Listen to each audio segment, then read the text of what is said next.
Okay. Um, well, I'm just gonna get started, give my little spiel, and hopefully I don't have to start over if like more people join the chat or whatever. But just for sort of like a quick update at where things at. Here's a scene that I made just before GDC, as like I wanted to have some more scenes that didn't look like a lot of the footage that was already out there, as I was like showing my game around to potentially interested partners and parties. And one of the things that I noticed in building this scene, even though like I had a lot of support of like all of the environment being broken down into these kit pieces and having all the like gameplay features that I would need for having like, you know, sort of scannable objects that stand out, as well as like having sort of the performance optimization so I could have big crowds of enemies with all of their like combat and navigation features working. It was just really like onerous to actually assemble this space. And like a big part of that is just sort of like endemic, not just to like Unreal, but like a lot of like generic game engines right now, where like essentially the way the level editor works is that you kind of just like grab an object from your content browser, drag it in, position it, drag it in, position it. So you have to like drag in all these pieces. And even though you have snapping settings and you have the ability to like align things pretty easily, like it really emphasizes doing all of this like nitty gritty meter by meter decoration. Um, but it wasn't actually that useful. Oh, is my microphone really low down? Test, test, 1, 2. I think I could actually get louder. Wait. Do do do do do. Ba, ba, ba, ba. Nope, that wasn't the menu I wanted. Advanced audio properties. That looks good. Let's pump up the microphone. Test, test. Am I getting... Let's take it up. 2 decibels? Is that better? Oh, no, I think we could go higher. 4 decibels? Yeah, I think now we're in the audible range. Cool. Mal Samkari. Mike sounds good. Thank you. Anyway, as I was saying, as I was starting to like drift off, as I was saying, like it's like pretty good if like what you want to do is like really get in and like get in like really fiddly detail about like how many crates do you want to have and how you want to give them this like little gentle offset or whatever. But it's like kind of annoying just for like blocking out a space or just like figuring out overall what the architecture of this is, because like while there's a lot of details here and it makes the scene really interesting looking, like architecturally it's like we have a chamber here, it's got like a depressed area, there's 2 small highways connecting it into this big rectangle here, which has like 3 pillars down the middle, some floating platforms that I have some grenade launcher guys on, and then this sort of like donut shaped area back here where I have some walkers. And then there's just one more sort of like utility room, another like rectangular room here with a bunch of like pipes and like greebles put into it to make it seem more like a kind of like engineering area with just some flight regions put up so that these little guys can go. And like all this basically works like in terms of like gameplay wise. Like I can actually come in here, play. Yeah. They get aggro, they start attacking. Fly back here. Because of the way these guys are set up, they don't like walk off the sides of their platforms. Oh my goodness. These dinguses, they're like aware of the shape of this area, so they know to like walk around that central column before it's starting to take shots at me. So like functionally as like a gameplay situation, like all the features that I've been working on, they're all singing. They're good. I'm feeling pretty good about it. The part that I'm not feeling good about is just like how much time it takes to place every single one of these. And like once you've placed them all, it's like, well, what if I wanted this chamber to be twice as long or twice as wide? it's like actually really hard just because it's made of all these like tiny little Lego pieces to sort of like think about it sort of more holistically. So I wanted to make a tool to like automate a lot of that, where like instead of thinking about placing individual meshes, I would just think about shaping like a big scaffolding into which like I can actually do a little bit of like tech art magic and have it auto populate all these like panels and kit pieces like sort of like automatically. So I would only need to think about like the overall blockout shape, and I could write myself like a lot of essentially like quality of life like improvements in terms of like how many times I need to click or how many keyboard buttons I need to press, or like how much sort of digging through a library I need to do in order to like get the shapes that I want. So now I will swap over to that scaffolding test scene where I've started to work on this tool. So you can see I've built just like a quick test scaffold here, which has got like a central column, and then it's got these little sort of connection shafts, and then there's like a ring on the outside. And you can see I can come in. It looks a bit strange on the outside here because what you're actually seeing are like back faces. So rather than seeing the faces that are like facing you, you're actually seeing, you know, inside, right? It's kind of like when you're looking up on a theater stage and they're like, you see the inside of the house and not like an outside of a house if it's an interior scene.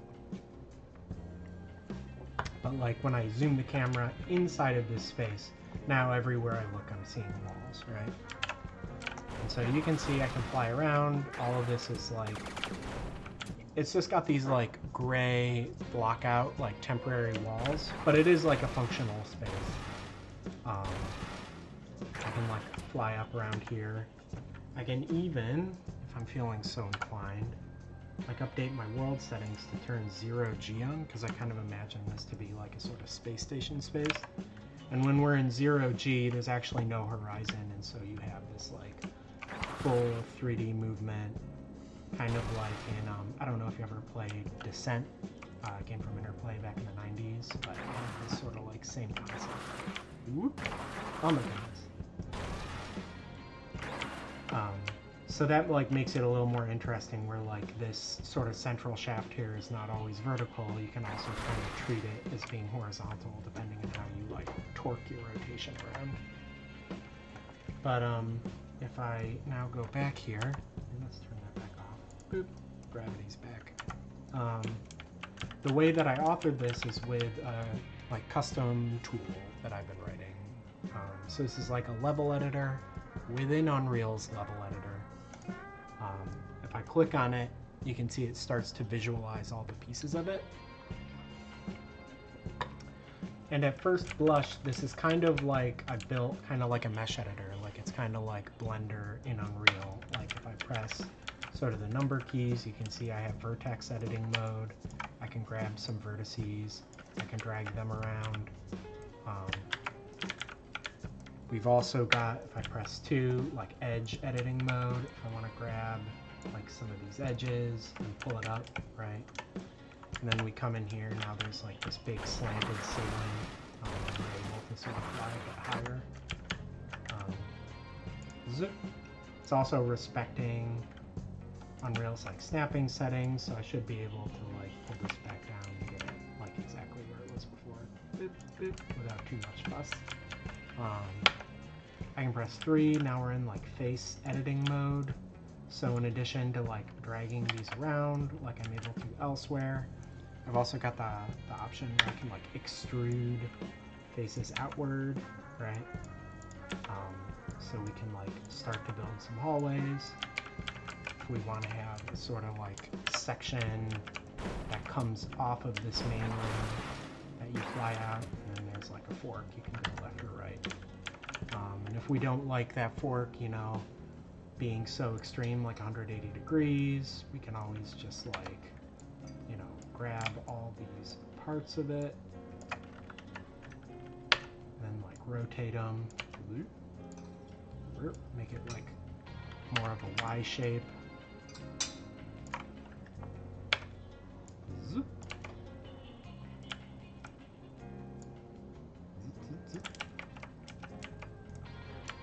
So like, yeah, now we're coming down and we can see there's a fork in the road. Do you want to go left or do you want to go right? And if we don't like this, that's fine. I can just go in, I can select all these parts, I can delete them, and then it fills this wall back in. So like I said, at first blush, this has a lot of similar features to a mesh editor, and you might kind of like compare it, say that like, oh, you've just built a mesh editor inside of Unreal. But actually, these aren't meshes. What these actually are linked convex polyhedra. So basically, the fundamental units of it are these six-sided hexahedrons, right? Which are basically like, you take a cube and then you stretch it and twist it into like whatever shape you want, right? But anything that still has, you know, 8 corners, 6 sides, that's a hexahedron. And so you can see, and like as we go around, like they are sort of like, here, maybe it's easier for me to like add a new one to show you. I can go into my like add mode here, I can stamp it, and you can see here's just like a single hexahedron. And basically all the sides are walls by default. So if I spawn inside of here, there's just a bunch of walls in every direction. When I'm extruding, what that's really doing is adding a new hexahedron here, and then it's linking these faces, so they actually share these corners, right? Additionally, this face that's linked, it doesn't generate a wall for that. That's like open space, right? And then similar to these other places, I can like grab this, I can even, like if I wanted to connect this to the main structure, zoop, I can like move it into place. I can select faces. I've actually also got like a bridging operation that I added, where I can like add a sort of fan-shaped hexahedron here that connects it right from that area that I added to like the whole structure here. It may make you think that like, oh, you're just sort of doing cubes around and everything's gonna look like cubes. But actually, it's like a little more powerful than that. If I go, you can see here I have like a cylinder stamp mode where I can add cylindrical shapes. But when I actually go to stamp it, you see what happens is it added 4 hexahedrons. So they all basically have, you know, top and bottom faces are closed off like a roof and a ceiling, or a roof and a floor. And then they have 2 sides that are like outsides, right? But then their 2 insides are like linked in a chain around the middle here, right? So when we're inside of it, right, like we're in, you know, octagonal space rather than like a cube space, right? So I can actually make like sort of pretty interesting spaces, and if we even like come into like vertex mode here, and then I like scale these central sections, you know, any like convex deformation of the cube works. So we can also have like pinch at the top and the bottom here, or if we wanted to take this bottom, like drag it up, we could have it sort of like forming a little mound in the middle. I take this dingus here, pull it all the way back down to being a ceiling, and then we go into face mode and extrude up from the top here. You see it actually maintains all those shared edges become shared faces in the extrusion, right? So we can like keep extruding up, then we can look in from the side here. We can pick all of these vertices maybe and like shrink them in maybe. Start to get more of like a kind of like nuclear cooling tower look to it. So with like pretty minimal effort from the tools that I've already built, like you can build relatively complex shapes. and it's like pretty good for fast iteration. The main reason that I wanted them specifically to be made out of hexahedrons is that all the sides of a hexahedron are quads. So most of the walls, right, like you can see here, like pretty much all the like exterior walls are quads. And that may seem like a kind of like abstract point, but like when you're thinking about, okay, eventually these are not just going to be gray box, they're going to be like decorated. In all those cases, it's a lot easier to think about like, okay, if I'm stamping out all of those kit pieces from the earlier space station scene,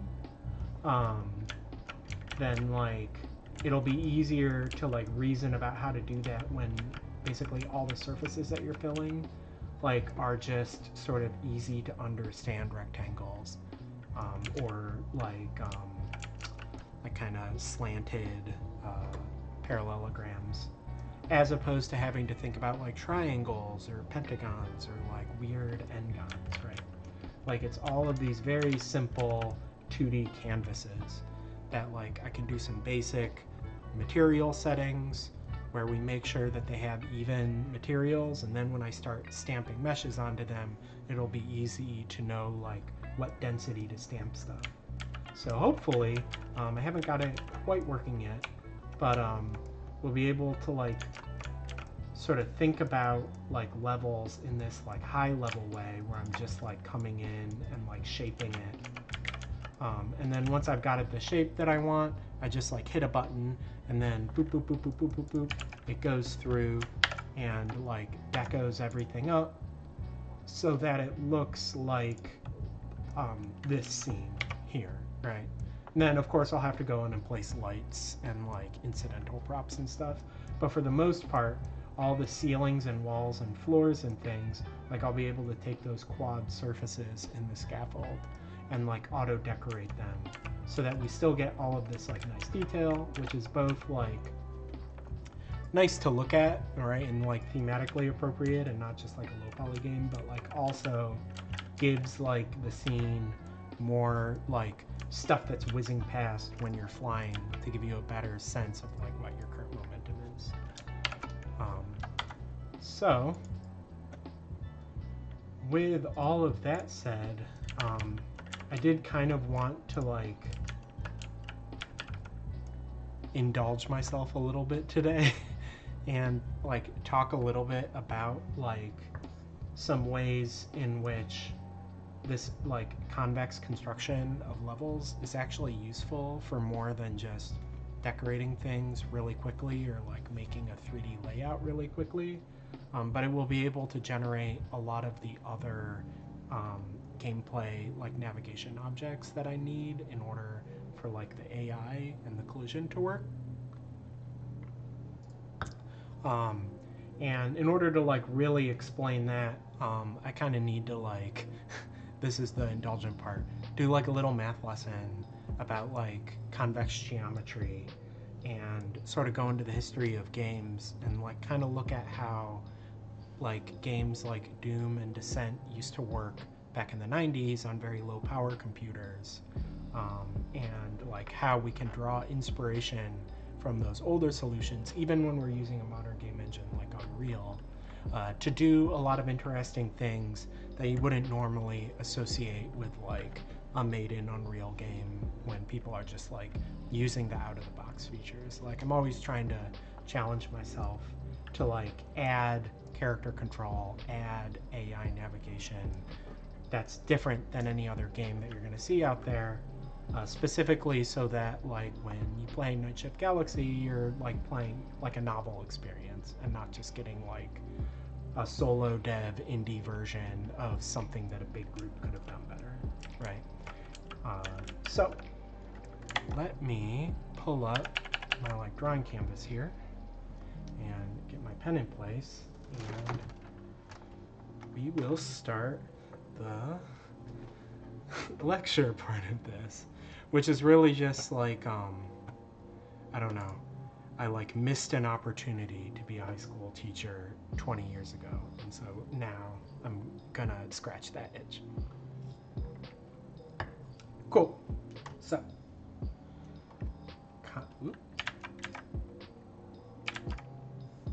we can make our pen a little bigger than that.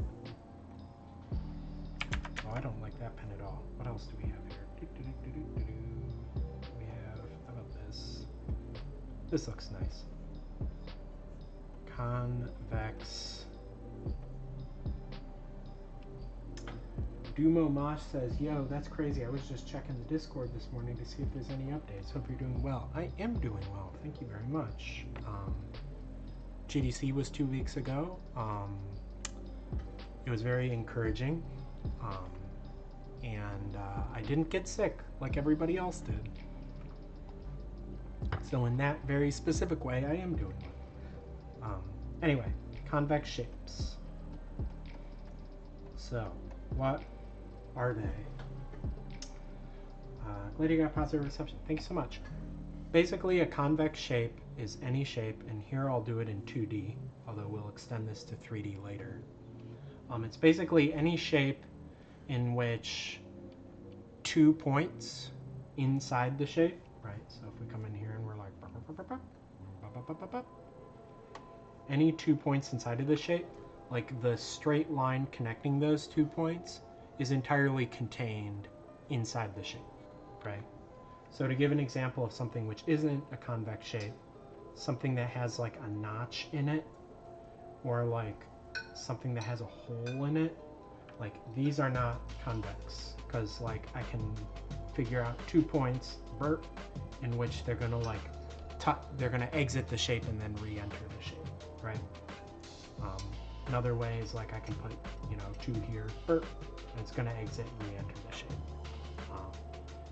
I usually like a pretty easy sort of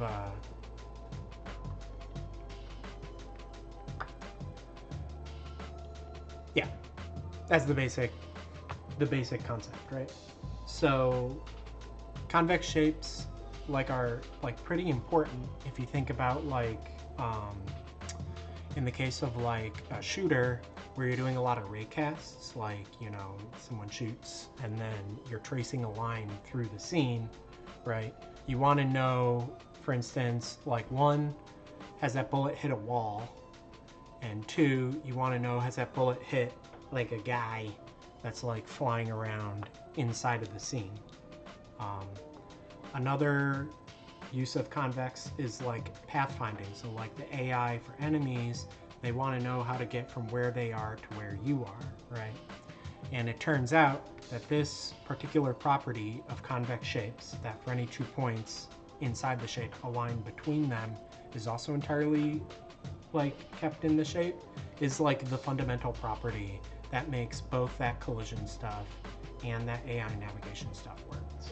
And in particular, the way that it gets it to work is by what you might call like a convex network. So if we have several convex shapes, and then we have those shapes share an edge, right? So now we can say like, yeah, here's 4 convex shapes, but we've combined them together, we've composed them, right, into a concave shape, right, a non-convex shape. And we've done so by sort of distinguishing these outside edges, or I should start saying faces, these outside faces of the shape. Zip, zip, zip, zip. These are like, walls. And then these inside edges, right, these are like windows, right? They're open, okay? You can already start to see, the relationship between that and like what I'm doing in my level editor. So the basic idea is like if I'm like standing here and, I shoot a bullet, and it's sort of trying to trace that out, obviously what we want to see is that we hit the wall right there. And what we can do to do that is basically we observe that we're inside this convex shape, so we can trace it out until we know that between here and this point on the edge there's not going to be any obstructions due to the convex property. So we can get here and then we can say, is this edge like a wall or a window. Oh, it's a window. That means we can enter this next shape and keep going until we hit the end of it. And then we can say, is this a wall or a window? Oh, it's a window. We can keep going until we hit here. And here we can say, like, is this a wall or a window? It's a window. So now we enter this last shape. We go from here to here. And then we say, like, oh, that's a wall. So that's where it's actually hit, right? Similarly, if we had, like, let me do some, like, gray and some white. If we had, like, a room that was like this, and like I'm standing right here and I shoot like this, but there's like an enemy right here. Obviously what we're trying to detect is that we're hitting the enemy, right? And so the way that works is that, like, before we test against the edge of our current convex shape, we say, like, oh, are there any enemies in this region? Like, no, there aren't any in that region. Great, we can go all the way to the edge here. This face is a window, so we can keep going. But then we say, oh, in this section, is there anybody? Yes, there is somebody. It's this guy right here, right? So we can say, like, well, does our line touch that guy? Yeah, it actually does touch that guy. So that's how we know that we're actually, like, hitting them right there, as opposed to going all the way to the wall back here. And, like, the way that you know that there's, like, an enemy in here is that basically for each of these convex shapes, we're just going to have a bucket, and we're just going to put references to all the dynamic objects that are inside that convex section inside that bucket. Dumo Mosh says, curious, is there any news on playtesting or early access? No, like, nothing to announce on that front. I'm kind of, as you can tell from, like, my little lecture here and, like, the state of, like, the level editor, I'm kind of doing, like, core dev right now. Basically, they're, like, encouraging enough signs that, like, I might get some help working on this a little bit longer than I could just on my savings, that I'm sort of investing some extra time rather than trying to rush into early access too quickly. Snapshot V Tournament says, I wonder what the performance impact of breaking up a single projectile calculation up like that is. I mean, it's not, I mean, like, spoiler alert, this is just essentially how all raycasts work. And it's, like, not that bad, as long as, like, you know, what we would say the decomposition of your scene, how many shapes you've broken up into, is, like, not that extreme. And there's also ways of speeding it up where basically even within a convex shape, you can have that shape at different resolutions, right? So you can have, like, one bucket for the whole shape, and then you can subdivide that maybe into, like, 8 pieces, and then have smaller buckets for those smaller 8 pieces, right? And then as you go through the bigger shape, you can also descend the tree into those smaller buckets. But, you know, I'm just sort of, like, outlining a principle here, and then I'll sort of get into, like, how Unreal actually works and how some old 90s games actually worked. And then I'll hopefully be able to bring it back around. But basically, another way that this, so that is sort of like for, like, shooting collision. This is how, like, convex shapes help, right? As opposed to, for instance, if you didn't have this structure, I would have to constantly iterate over, like, every single wall and, like, every single enemy, right? Which would be, like, every time I add another wall or every time I add another enemy, like, it's just making it get more and more expensive. Whereas this way, all the calculations are localized. So even as the world gets bigger and bigger, like, the raycast still has just, like, its fixed calculation cost, because I'm still only checking the moving objects and the walls that are relevant to the raycast and not everything in the scene. So, like, another way that this is important is sort of like if we, like, imagine we have a ring level, like I was kind of building. And then there's, like, a chamber back here, right? And there is a decomposition of this, right? And so like, you know, here's me right here, and like here's a like angry enemy over here. Like they obviously can't just like come straight at me because they would just bang into this wall here. But we can use this linking information to basically say like, hey, each of these like convex shape, like shared faces could be thought of as a waypoint.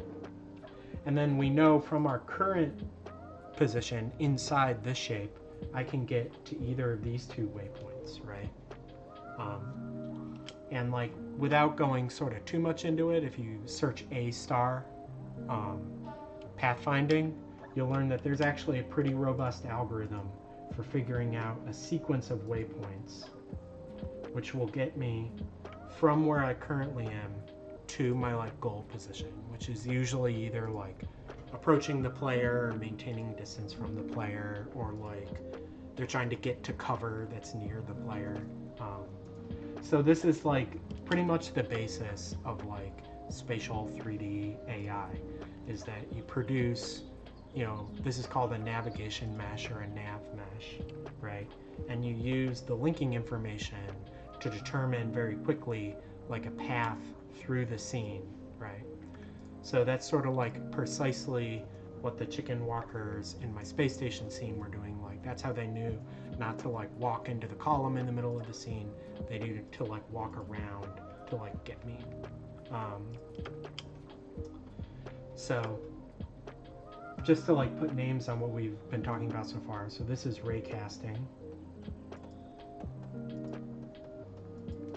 And this is A star navigation.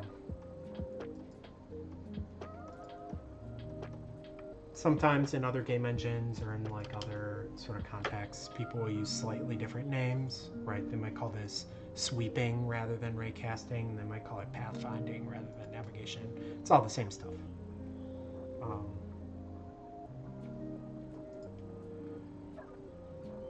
Oh, for sure. I'm just already extrapolating to arcing shots, bouncing shots, exploding shots, piercing shots, etc. So the convex property is basically like, whatchamacallit, it's dealing entirely with straight lines. So if you're going to have an arcing shot, basically what you're going to do is like break it up into a series of smaller ray casts with like a maximum distance. So like instead of like a pure arc, you know, you'll do a kind of linear spline, right? And so this might be like 5 ray casts. And then for, you know, obviously for piercing shots, yeah, you can say like, hey, I can not only pass through windows, I can also pass through walls. And I'm just gonna go like up to until I like either leave the scene or hit an enemy or whatever. So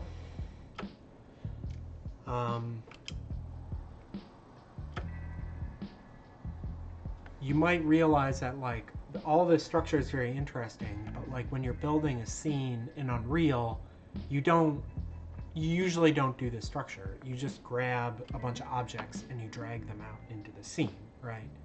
So like in Unreal, you know, it's just like I'm just placing a bunch of meshes, right? Like I'm approximating a wall because I have a bunch of like kit piece panels, and I've got a pillar, and I've got like a long thing here, and I've got like an arch mesh, and then I've got like some more meshes, and I've got like a big rock wall, right? And like, oh, there's a statue mesh here. So like, you know, how do we do ray casting, or how do we do navigation when all we really have is like a bunch of loose objects without any structure in the scene? Like, you know, in this one, obviously, you know, you can think about these 4 objects as being like 4 nodes, like on a graph. And you can think of these, how many shapes is this? 1, 2, 3, 4, 5, 6, 7, 8, 9. Got like 1, 2, 3, 4, 5, 6, 7, 8, 9. Right? Like you can like look at this and you can start to see a network. You can start to see a data structure. But for this, there's like no data structure. It's just like, here's object A, here's object B, here's object C, right? A, B, C, yada, yada, yada, yada, right? And you just have a list, right?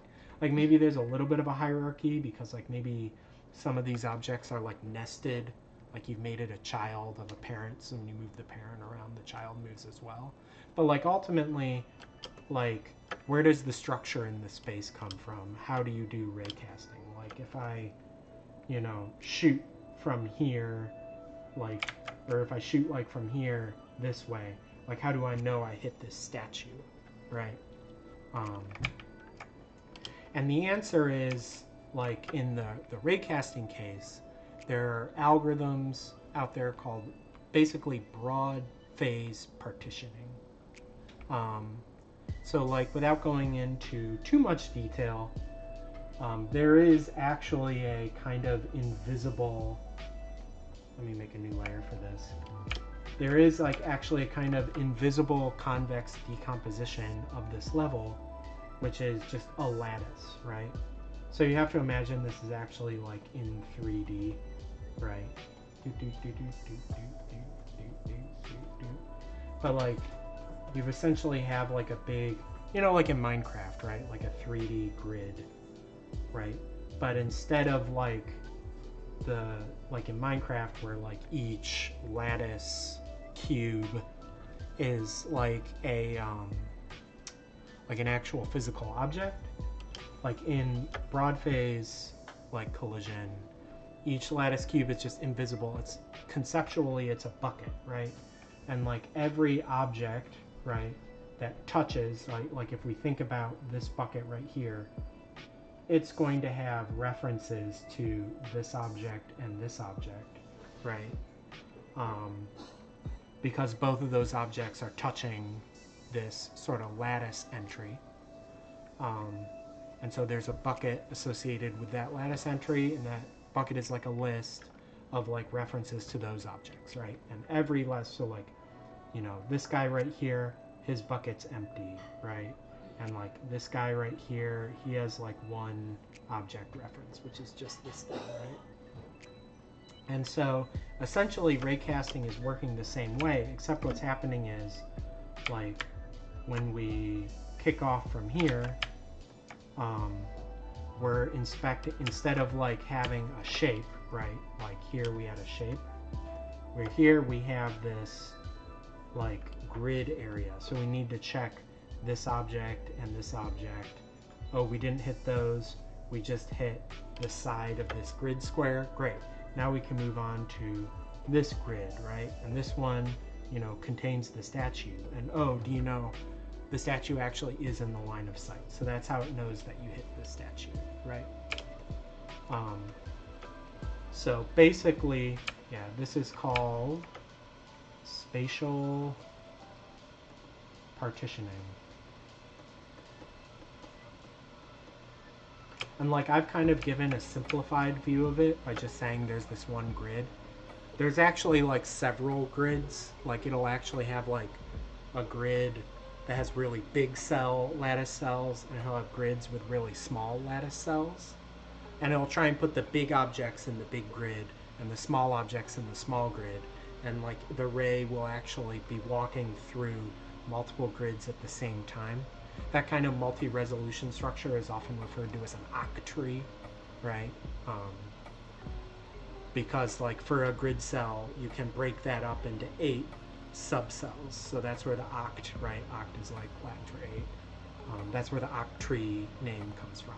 Because for one big cell, you can jump down into a higher resolution grid and find 8 cells underneath that. And then for those 8 cells, you can jump down to an even higher resolution grid. And there would be like 8 cells for that.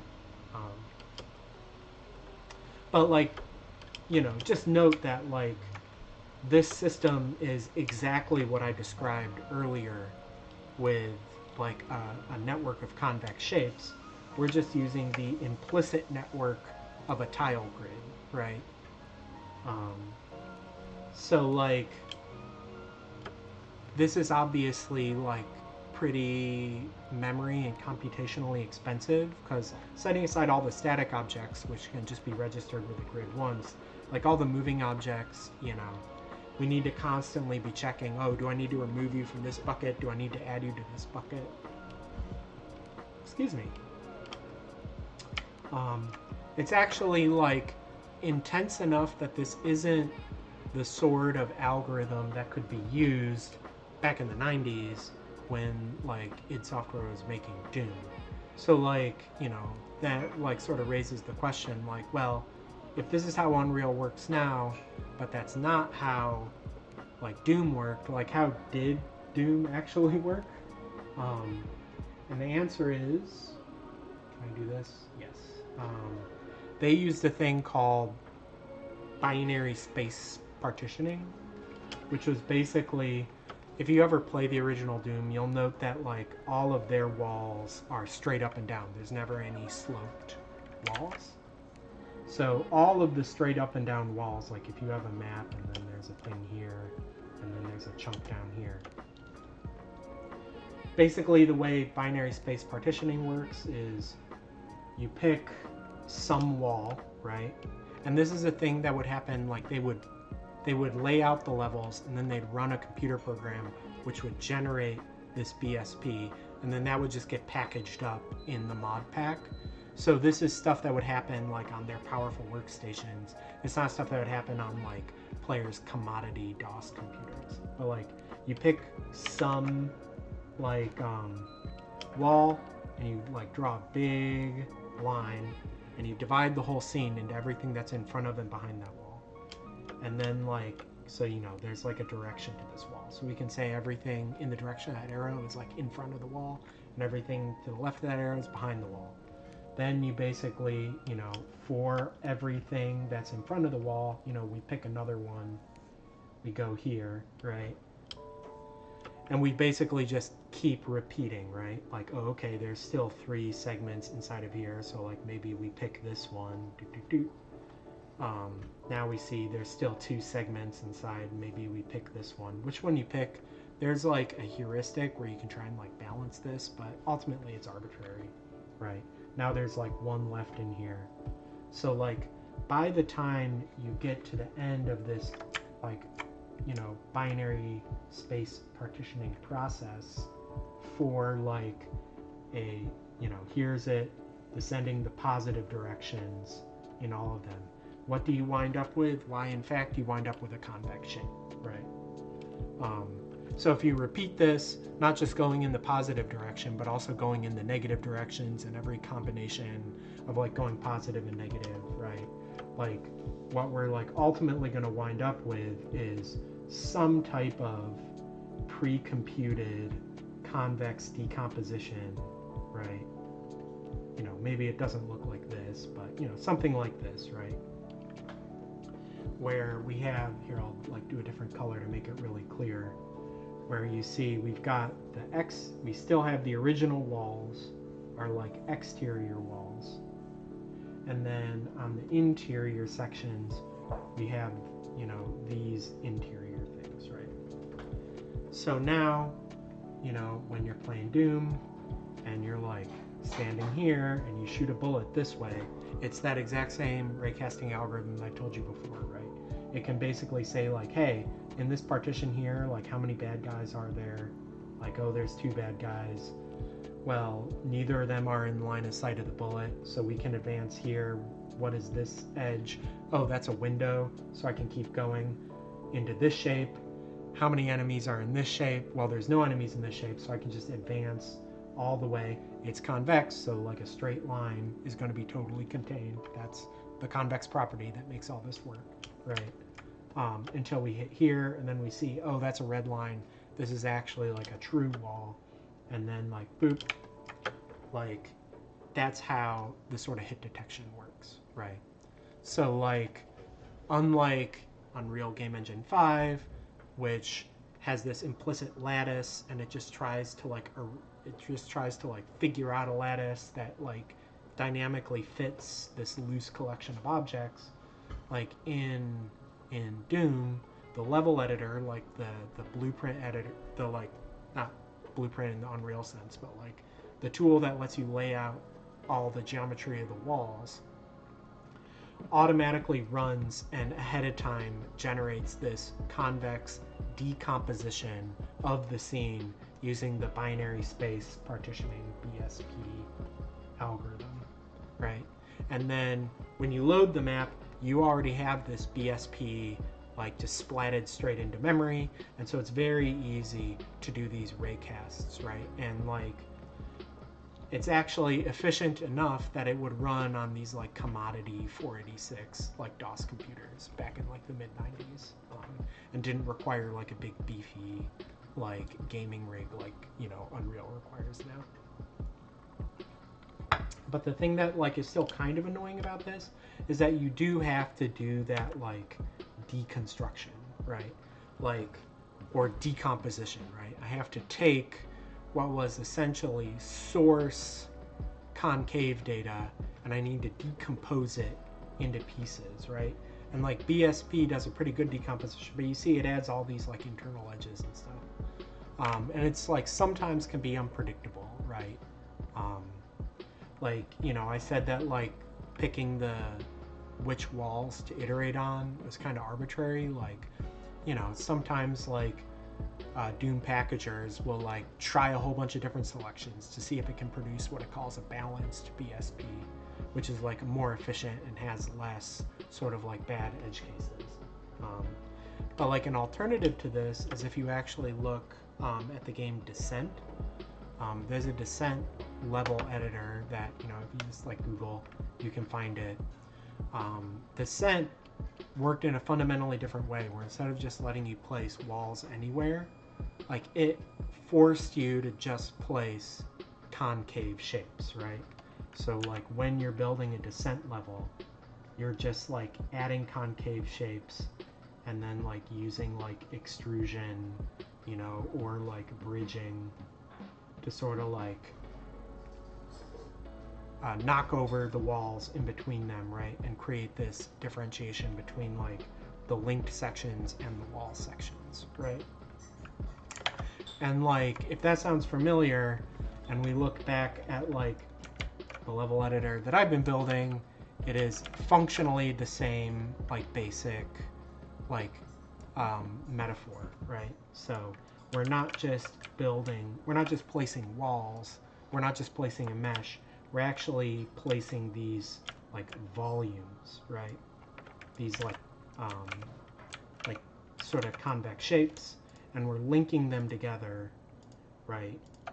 So that internally inside of here, right, I have like by construction a very efficient convex decomposition of this more complicated structure of like a space station or a battleship or a mine or a sewer system or the inside of a complicated factory, right?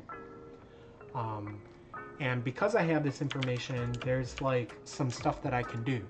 So like the first thing that I can do obviously is I can write my own ray tracer, which instead of using Unreal's built-in ray tracing, which is based on, if we open up what we had before, this like broad phase collision system based on like a dynamic spatial hash. Spatial hash is another word for spatial partition. But instead of like relying on just like a dynamic spatial partitioning, I can use this pre-cooked data. And like I wouldn't want to use that in general, because like obviously there's more than just like the walls of this structure that I want to hit, and anything else that I want to hit, I need to like maintain lists of all of them inside each of these, like by basically having a bucket like of objects inside each of these partitions. But like where that might be useful is because I want to have bullet hell elements in the game. So like I want to have like a big spider robot that's spitting, right, like tons of bullets, like 100 bullets a second, right, like more than one bullet per frame, to make these big 3D like bullet patterns, right? And if I tried to ray trace all of those, even using the like asynchronous batched interface, which is like Unreal's like fast way to trace lots of traces, it's still going to potentially slow things down. But by writing my own ray tracer, which uses my own decomposition of the scene and doesn't rely on the like chaos physics engine's spatial partition, I can trace a lot more bullets a lot faster, and I can do them on background threads because this data is cooked ahead of time. And so like that's sort of like the first like what is the real benefit here, right? Which is like, well, you're not going to see other Unreal games that are triggering that many bullets, because if people are building it in the generic way, they're not going to be like tracing that many bullets, because it's just not possible with Unreal's built-in features. But because I built this level editor within the level editor that has a convex decomposition of the world by construction, I can write my own like parallel collision system to Unreal's collision system specifically to handle those not generic projectiles, but like the bullet hell, like bullet pattern projectiles. Because those are really, they don't need to worry about hitting other enemies. They only need to worry about like, am I hitting walls or am I hitting the player, right? And you know, I know which section of this the player is in, so I can like quickly tell if like a bullet's gonna hit the player or not. And then I can also like quickly tell like, oh, are you like passing like in between two of these convex sections, or are you like hitting like the corner? So that's just sort of point number one, is that this is enabling the ability to do some like bullet hell stuff. And I'd already kind of, do I have this level queued up?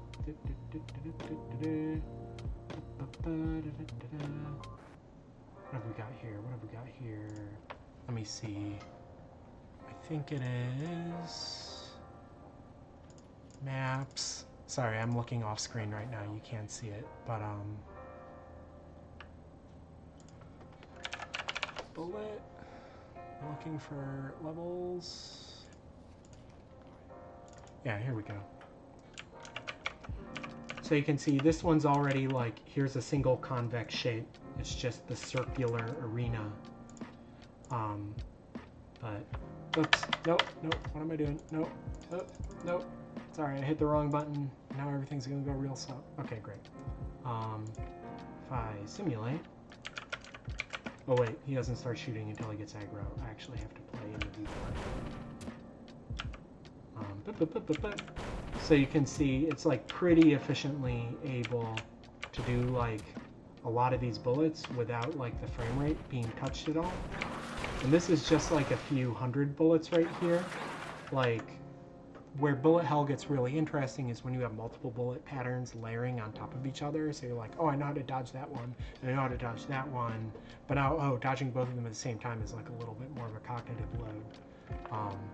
And so like having like a fast secondary collision system just for bullet hell bullets is gonna like basically let us do stuff in the game that like other like generic Unreal games just aren't doing. So that's sort of the first benefit.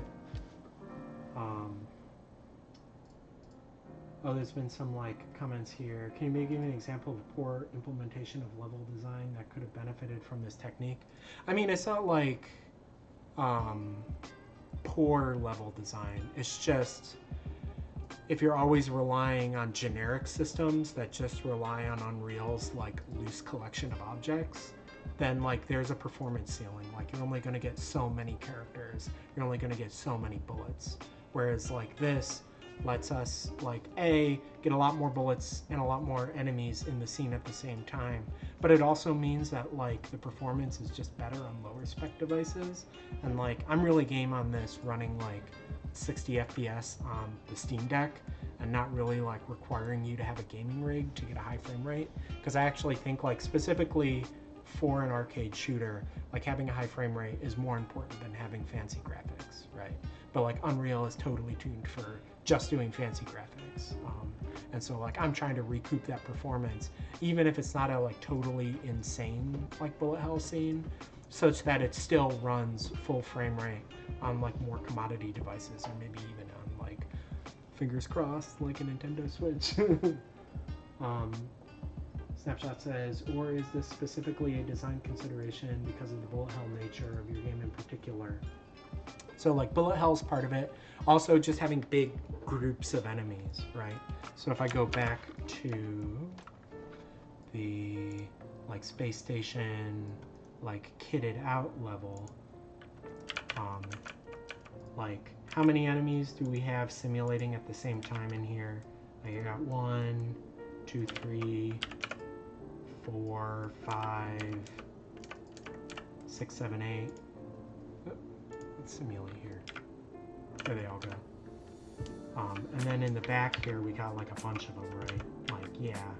1, 2, 3, 4, 5, 6, 7, 8, 9, 10, 11, 12. Yeah, so we've got like, you know, 12.5 guys in this scene. I've actually, on the Steam Deck, gotten it up to about 80 enemies, like almost 100 enemies that are able to run without the CPU even beginning to like care about performance. And the way that this is working, if I come back in here, is that I have actually manually placed a bunch of boxes. Boop, boop, boop, boop, boop, to decompose this scene, right? So I'm not, like, I'm already, for the pathfinding and for the for the like enemy bullet tracing, I'm already relying on like a pre-authored convex decomposition of the level.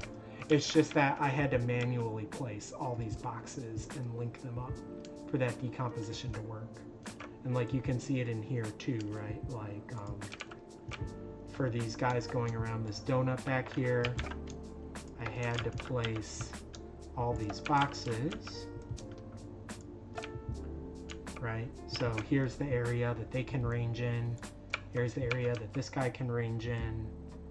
Here's the area that this guy can range in. You see, because he's in this little box, that's why he doesn't just like walk off the side of the platform, because he knows like I shouldn't try and step outside of this area. Although you can, through like combat or like other situations, like push them off of the platform, at which point they'll try and find the closest convex region and then beeline for that before resuming their normal movement. And then these dinguses flying out here, they have this box that was marked up, which says like, yeah, here's basically the safe area for you to fly in. So like, I can have lots of enemies, I can have big sprawling levels, and I can still make like intelligent decisions about like how they move, right? Sort of like how we were talking before with the A-star navigation. However, in order to get all that stuff working, in addition to laying out all of these kit pieces for the environment decorations, I also had to lay out all these navigation boxes, right? And my concern is just that like as a solo developer, since there isn't like a big team of people like doing all the environment design and all the level design and maintaining everything by hand, like I need some more efficient way to basically not just place the like overall shapes of these rooms without having to like move a bunch of little objects, but I also don't want to have to place these navigation volumes. So if I go back to, so if we run back to the scaffold test, one thing that's nice about this decomposition is that all of those shapes already exist. I don't need to like place a bunch of environment props for the collision and place a bunch of navigation boxes to let all of the like AIs know where they can range and where they can pathfind. All of that is just auto-generated, right? So like each of these cubes is not just telling me like where I should place decorations when I start decorating this with like environment pieces. It's also telling me it's just automatically generating those like convex navigation boxes that I need. And it's telling me already like, oh, these two convex boxes are linked. So I have the linkage information as well. So that like You know, if an enemy is chasing me and like I'm over here and it's over here, you know, it should be able to know like, oh, I need to like walk around the outside of this ring.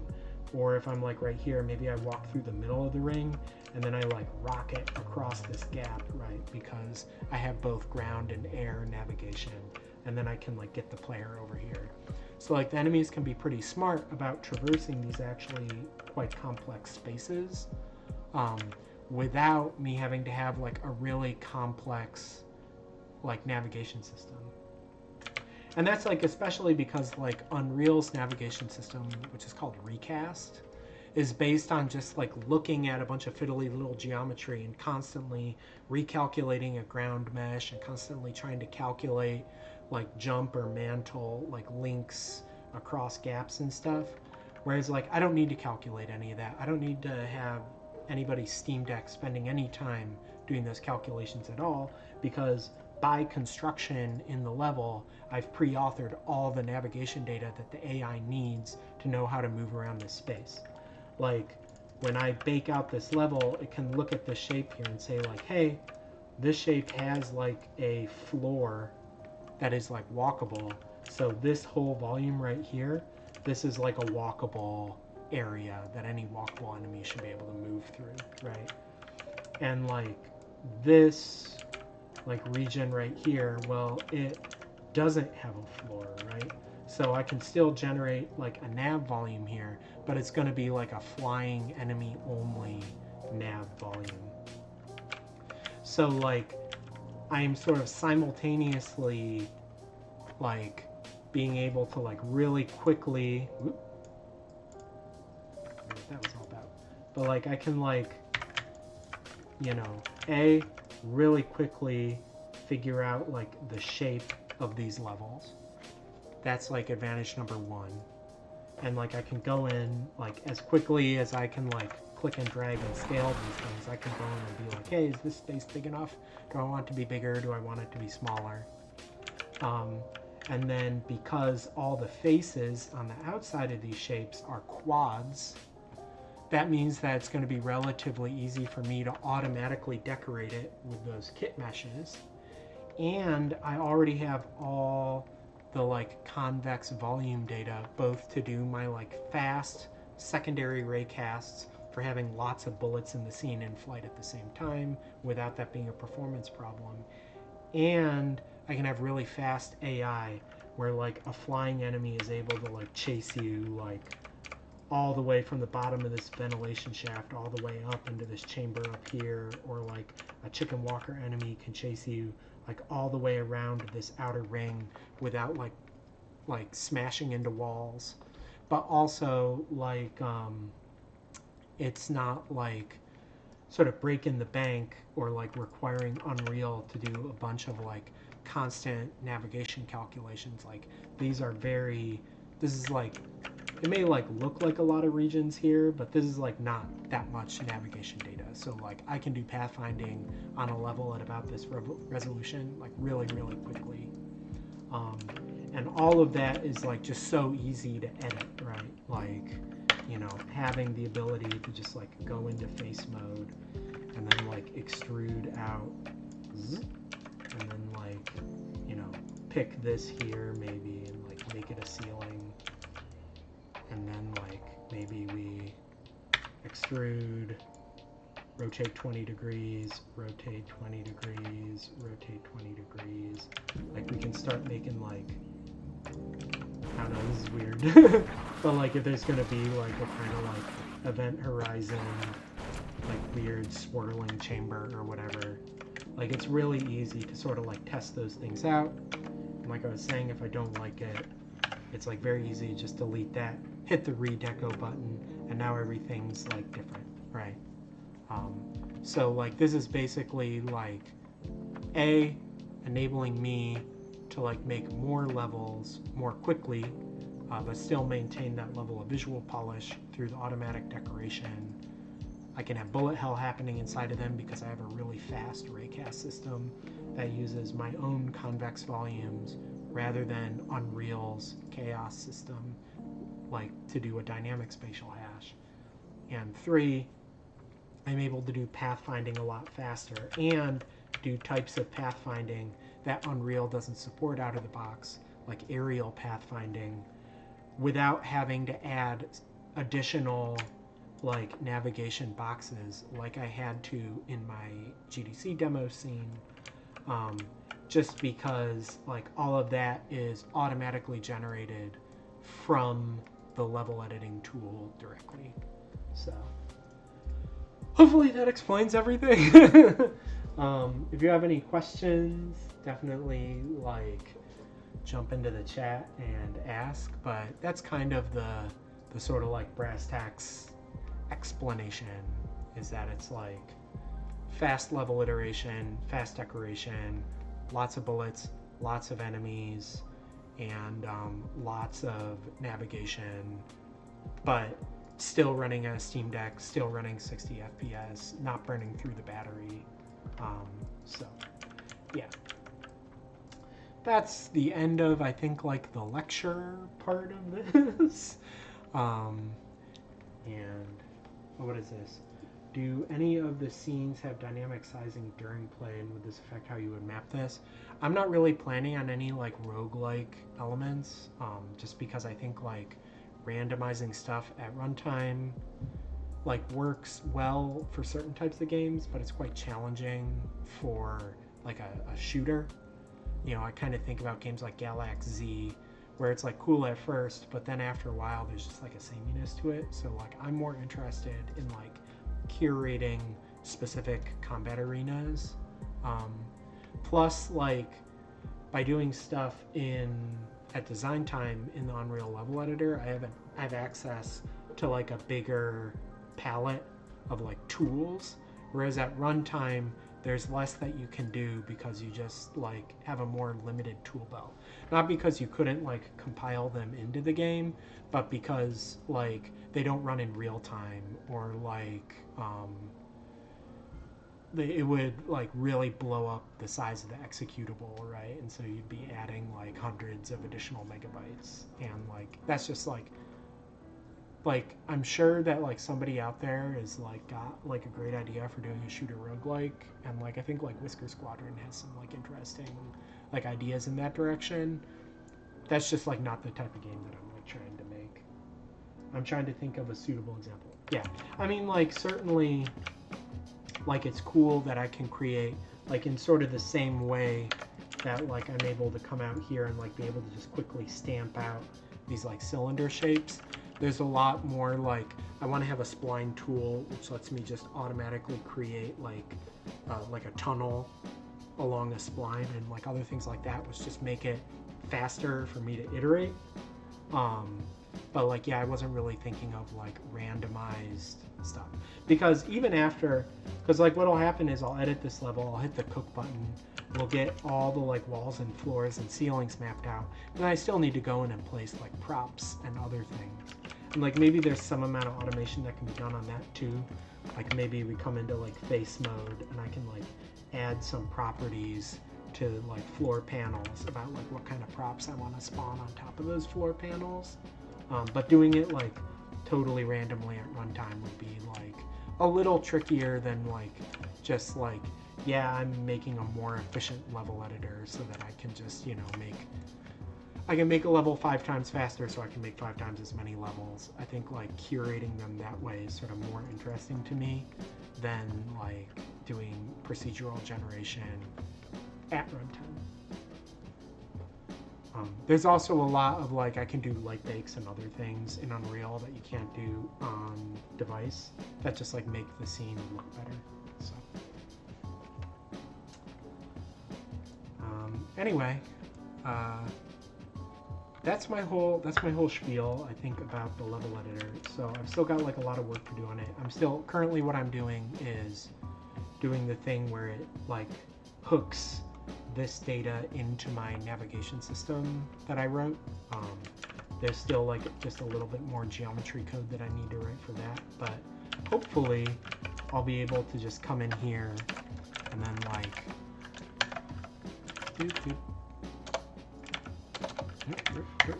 sorry, stuff is happening off screen.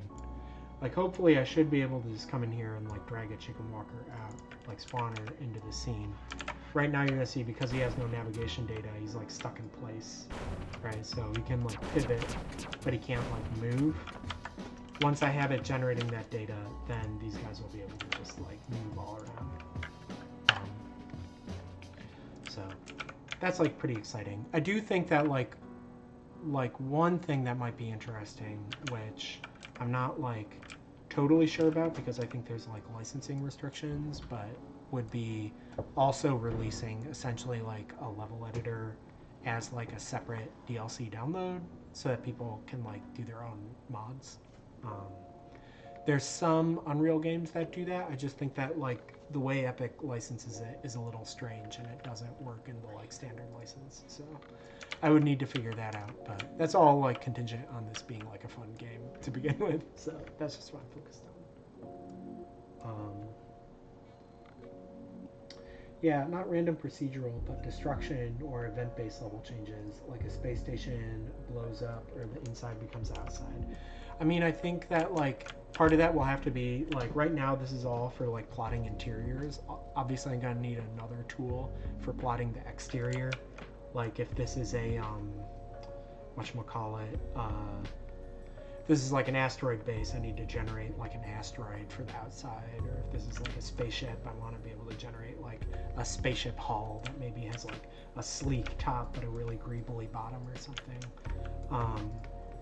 But I do think that, like, you know, I think my approach to, like, level destruction is going to be something along the lines of, like, hiding secrets. So, like, you know, kind of like in Shovel Knight, sometimes you, like, stab a wall and it disappears because there's, like, a little music note challenge behind it. Like, I think being able to come in here and then, like, mark up one of these walls as being like, hey, like, this is, like, a destructible wall, so, like, you know, I'm going to, like, actually, I guess another way to do it would be to say, if I extrude it out this way, I have link select mode as well, so I can also select these, like, link faces.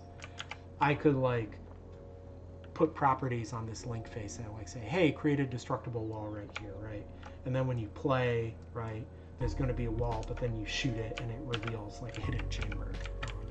So, like, that's definitely something that I'm thinking about, just because I want there to be, like, a dozen secrets inside all the levels, like, in addition to the, like, happy path through the level. So that's what I'm thinking about for, like, destruction. And then, like, if this, like, far side here is, like, linked up with the hull and is, like, a doorway into, like, the emptiness of space, right? Like, is that, like, a door that you shoot and then the door opens and closes? Or is that, like, you know, a wall that you blow out and then it also blows a hole in the hull, which I, like, generated that hole and then I plugged it, and then when you shoot it I just removed that plug. But I think they would mostly be, like, situational. Like, I've chosen places on the hull, like, where you can blow it up, as opposed to, like, being able to arbitrarily blow up any part of it. I think that would, like, get things a little too out of scope for me, and a little outside of the, like, more, like, arcade style experience I'm trying to make. That's more of, like, a sandbox style experience. But that is, like, definitely, like, in addition to, like, hiding secrets, just the ability to mark up these, like link areas, I think will be good, even just to be able to, like, mark up where you want doors, right? Because there's going to be, like, descent style doors where you shoot the door and then it goes chunk, or, like, you shoot it and it goes, like, because you, like, haven't picked up, like, a key yet. So being able to, like, really quickly place those by just, like, sort of laying out a level like this, selecting, like, oh, I want to have a door right here, and then I right click and I'll add some options for, like, drop a door, and it'll just, like, automatically size it and fit it into this quad. So yeah, hopefully that answers your question. And very fair and reasonable. I was just thinking of, like, a grander scale of secret. Yeah, I mean, like, obviously, like, part of what's interesting about being able to, like, block out levels more efficiently is having more elaborate secrets, right? Because you can spend if you can make stuff more quickly, then you're less worried about making sure that every player sees every inch of content, and you can like be a little more coy about like how much you've like hidden. So, and like that's kind of interesting. Like I actually was thinking that like I wanted to start making some door assets. So maybe we'll just make a door right now, and that's how I'll finish off the stream. And then it won't just be me lecturing. We'll actually like see something. So I think if I go back to my like decked demo scene, I have in this kit some like door assets. Yeah, here we go. So let's copy this. Oh, excuse me. Let's go to my minimal scene. Let's paste it. There we go. And then I can drag this down, drag this up. So let's just make like a door where like you come in here and you shoot it, and then it opens up when you shoot it. I think that would be like an interesting way to finish off the stream. So I'm going to start by making a new prop blueprint.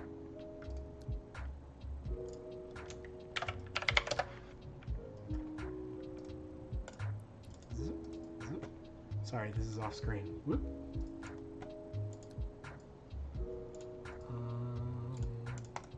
Let's make a new blueprint class. This will just be an actor. We'll say BP spatial 4. Oh, that opened on a weird screen. Bring them in here. So let's bring these meshes, copy them, and paste them into this blueprint. Where did they go? That's weird. Well, we can just add them. So I will select that asset, and then I'll say add static mesh SM door single. And we'll drag you onto the root. We'll make you the root of this object. Then we'll grab this one, say add another static mesh. Door single top, then we will select you, we will add you, door single bottom,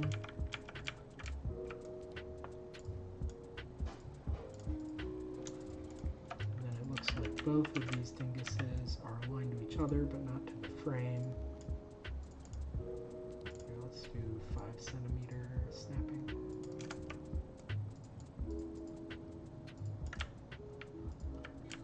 This.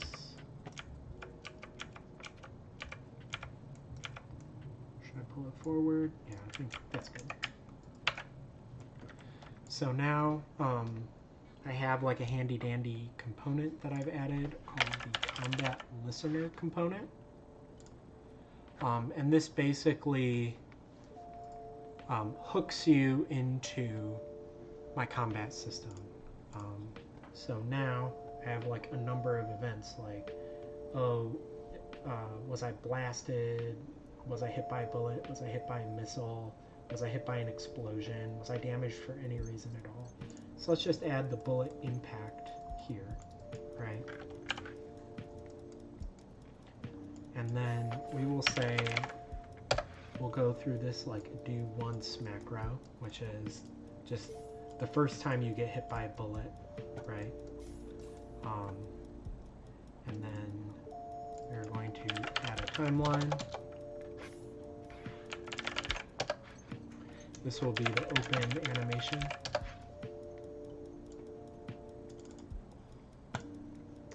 We'll add a track here. This is like a new animation curve. We'll say open. And so we'll start. I'm just going to do this curve from like 0 to 1. So 0 is like totally closed and 1 is totally open. And then we'll figure out appropriate values to map that to later. And then I think what I'm going to do is I'm going to have it go like, and then like go, right? So it's going to go like up a little bit. Actually, let's do like 1, 1. we can like add a key here, we can add a key here, take it back down to 0, and then maybe it overshoots a little bit.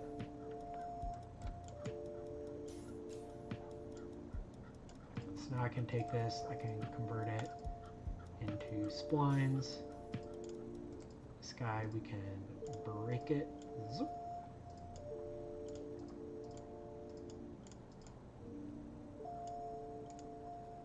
That's a little too sharp. And then this one, we can have it basically, so yeah, it'll kind of bounce up and then slide into place. So that is the door open amount pin that was added here. So now we're going to get references to that like thing on the bottom and the top. And then for the bottom, I think it's open at, what is that? Negative, Z is negative 120. So we're going to set relative location. Oh, why did it create 2? That's weird. But like we can see the bottom, its X is always at negative 85. If you right click on a like vector pin and say split, you can set the properties individually. So the X is going to stay at negative 85 because that's just like where we placed it. And then the Z, we'll multiply this, float times float. I think it was like negative 120, right? And then we'll also have one for the top. We'll just make sure to plug these into the animation curve. And the top, here, so let's see, bottom, that was negative 120, right? Yeah, that seems fine. And then the top can go up to like 65.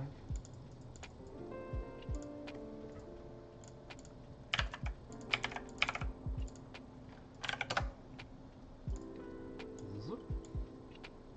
Zoop.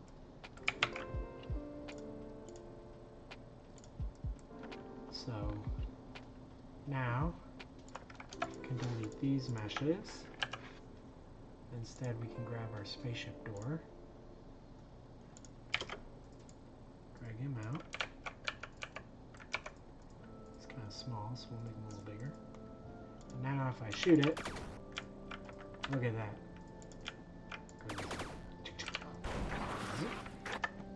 I think maybe the bottom went down a little too far. Negative 80 is enough.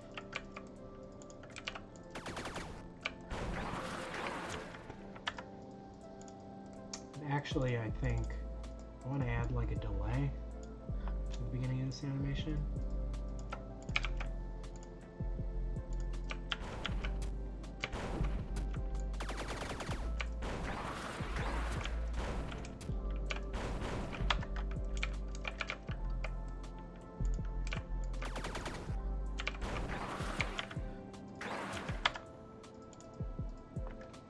We can kind of, is there a way for me to like scale this?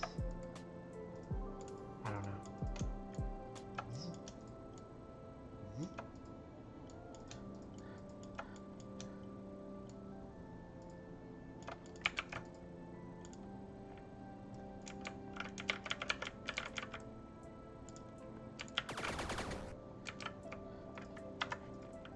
Bottom can go down further. Negative 90.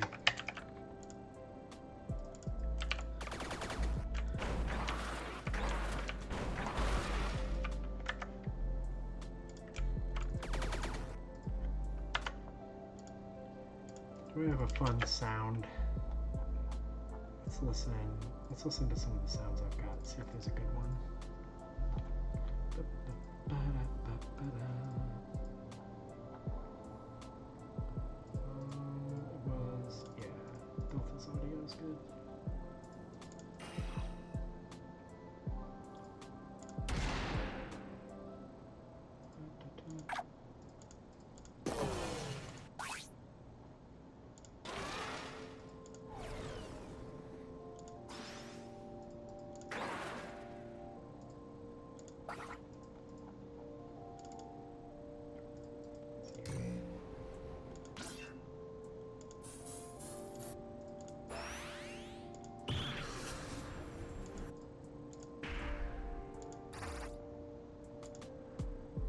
whooshes.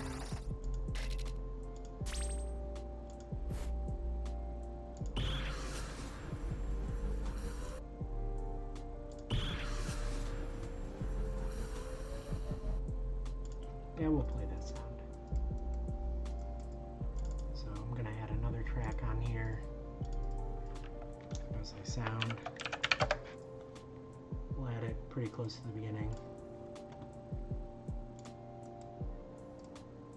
Here, play sound at location. Plug that sound in there. After location.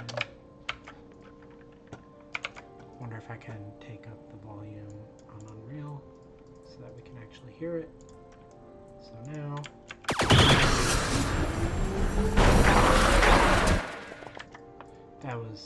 that sound takes way too long and doesn't match. Maybe I just grabbed it.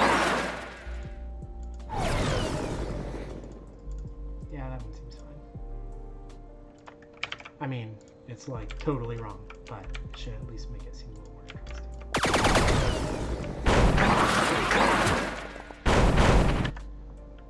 Here, maybe we want that sound to line up with after it kind of shakes.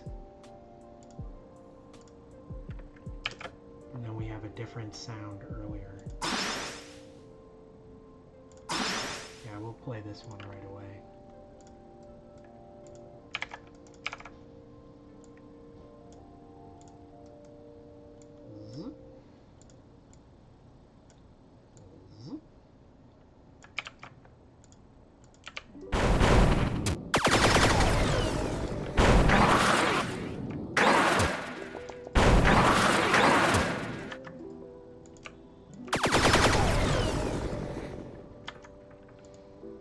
These sounds are so wrong, actually.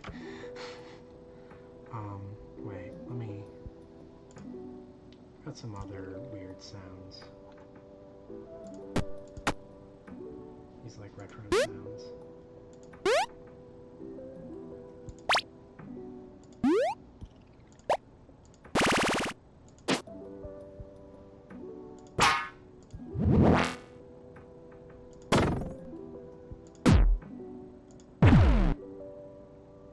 That's a pretty good one.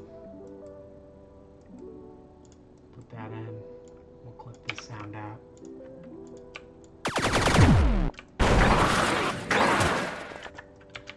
There's like an oomph that's missing. I think maybe it needs to like flash or something.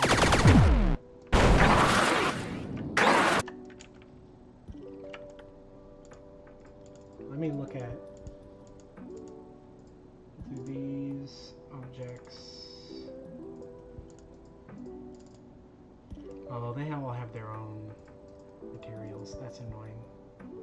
I was gonna say, yeah, if they all shared the same base material, I could add a like color flash, but I don't think I can.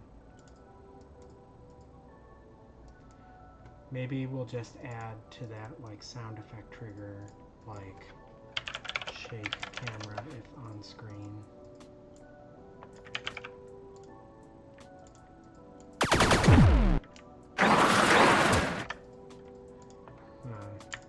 Maybe we can do that, but like back here.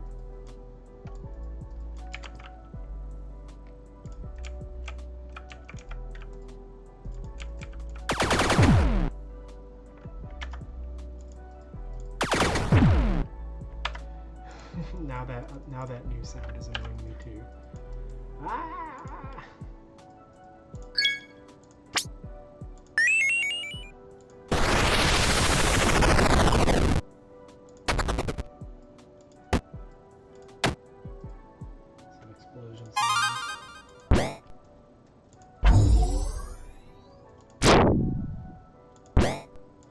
Maybe this one's good.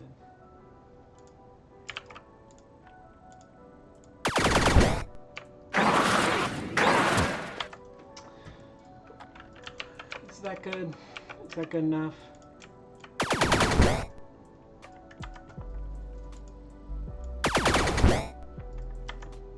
I don't like that shake. That's too much.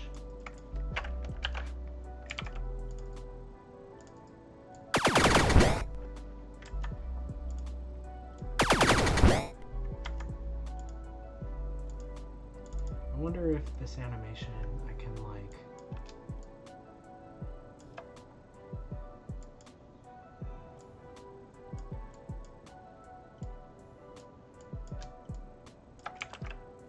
make it react a little sooner. And then like have a different sound right away.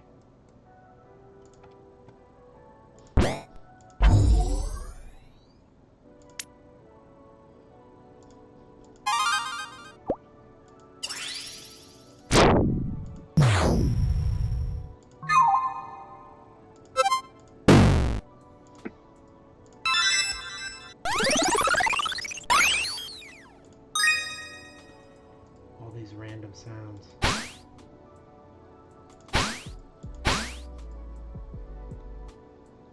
So there was this sound. Yeah, they're kind of the same.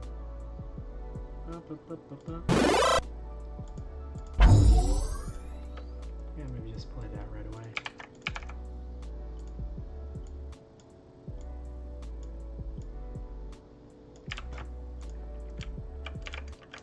I'm gonna call this good enough no matter what it's like. Oh, is it good enough though? Is that weird? Yeah, having the two sounds is no good. Is this one annoying?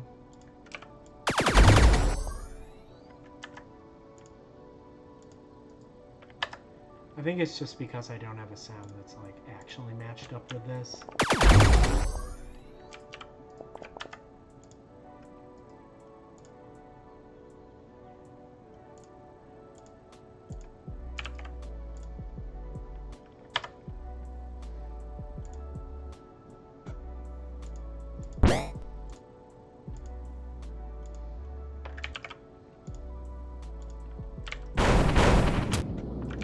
Whoop, where'd it go?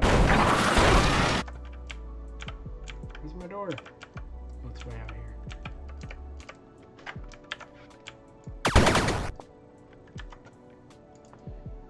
We'll just give this one the whoosh.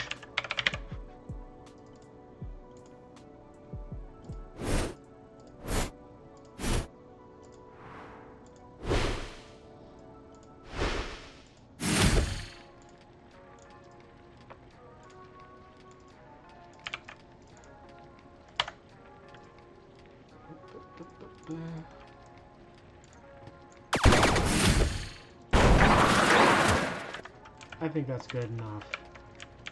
So now we can copy this, go to our scaffold scene. Come down here. I want to look at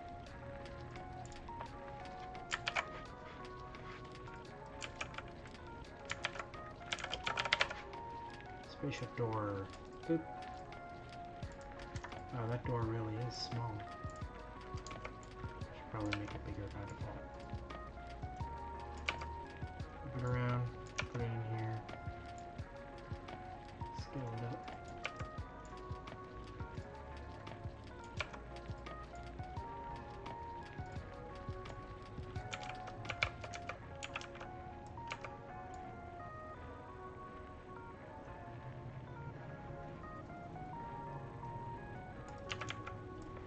Now if we're in here,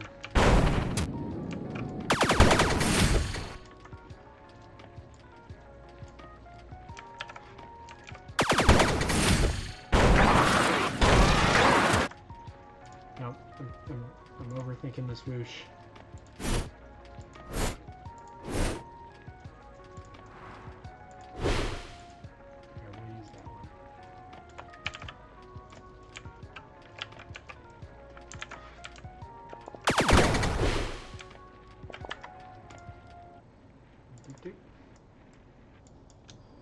Pull this out.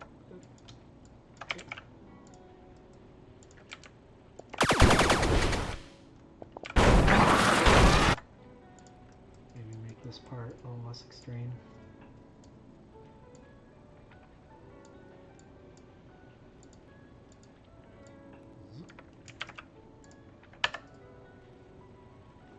Zip, zip, zip.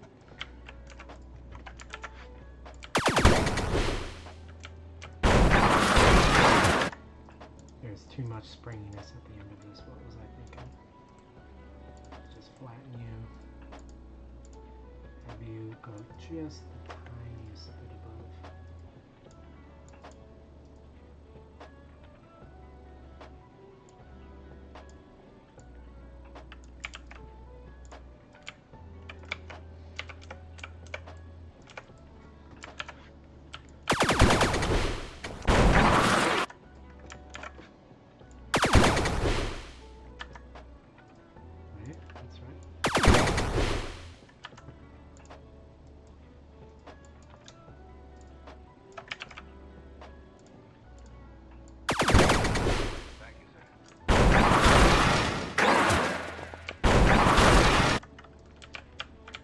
Is that cool? We're like flying through here. Yeah,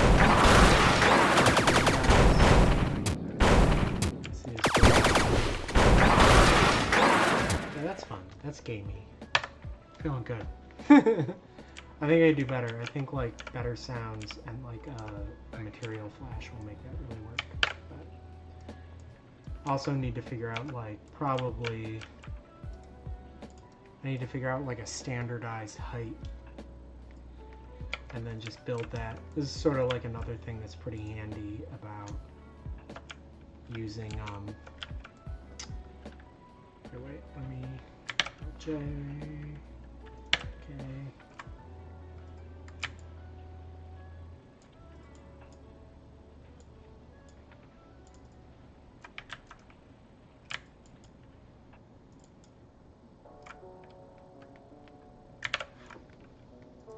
All the roofs. I should do a planar select like they have in mine. But I think if I like standardize like a height that matches these decorations, then yeah, sort of just fit.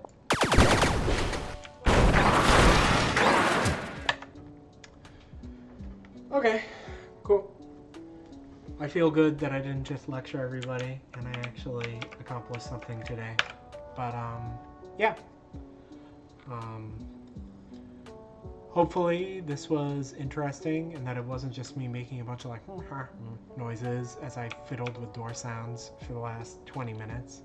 And that any of the like earlier information about like convex shapes and convex networks and how they relate to like AI and raycasting was interesting. If you have any other questions about it, there's an AMA thread on my Discord. You can follow me on Twitter at tinygalactic. You can follow me on Blue Sky at littlepolygon.bsky.social. You can, I think there's a Discord link in this very Twitch stream. If you missed this, I'll put it up on VOD for the rest of the week if you want to see any stuff that happened before you tuned in. Additionally, I usually also put stuff up if it's like a good one, and this is a pretty good one, up on YouTube, so it's just archived forever. Yeah, I'm kind of flagging because it's actually, spoiler alert, I had a hard time sleeping last night, so I'm a little sleepy. Maybe you could tell from my low energy presentation today.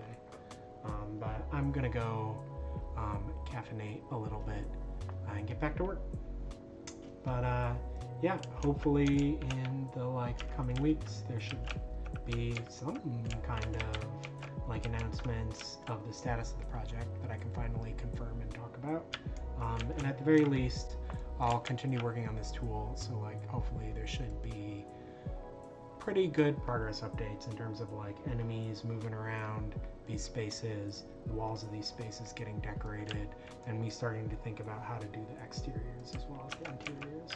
But my name's Max, the game's Nightshift Galaxy, one word Nightshift. It's surprisingly easy to Google. You can find the Steam page, wishlist early, wishlist often, tell your friends, and yeah, thanks for watching. Bye.